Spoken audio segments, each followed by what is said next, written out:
कल्पना 17 साल की थी। उसकी स्कूल की गर्मियों की छुट्टियां थीं तो वह अपनी बड़ी बहन के घर रहने के लिए आ गई।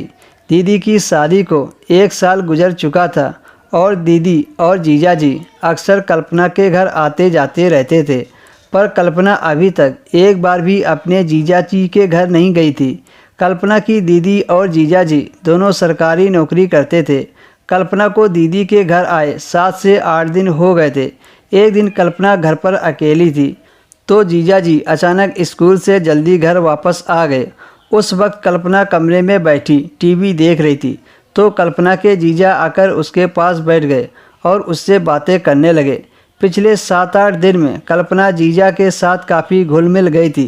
तभी अचानक कल्पना के जीजा ने कल्पना से पूछा कि क्या तुम किसी लड़के के साथ रिलेशनशिप में हो।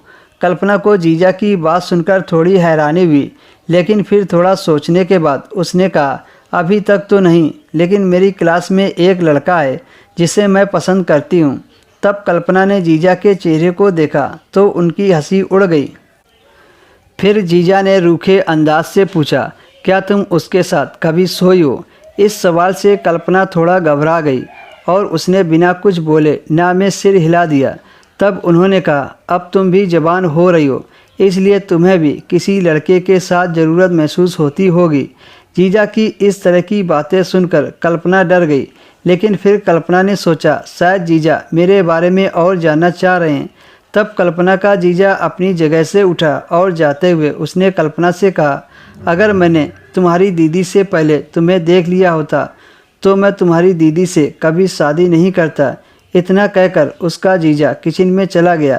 जीजा की बात समझने में कल्पना को थोड़ा टाइम लगा, लेकिन कल्पना ने सोचा शायद उसके जीजा मजाक कर रहे हैं।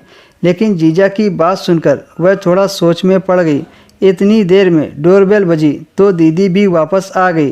कल्पना ने दरवाज़ा खोला तो उसकी उतरी हुई शक्ल देखकर दीदी ने पूछा, क्या हुआ, तुम ठीक तो हो। कल्पना ने दीदी से कहा, हाँ सब ठीक है, बस कल रात मैं थोड़ा ठीक से सो नहीं पाई थी। कुछ दिन ऐसे ही गुजर गए और एक दिन जब कल्पना सुबह उठी तो उसने देखा दीदी ड्यूटी के लिए निकल गई है। उसे लगा शायद जीजा जी भी चले गए होंगे तो वह किचन में जाकर अपने लिए चाय बनाने लगी।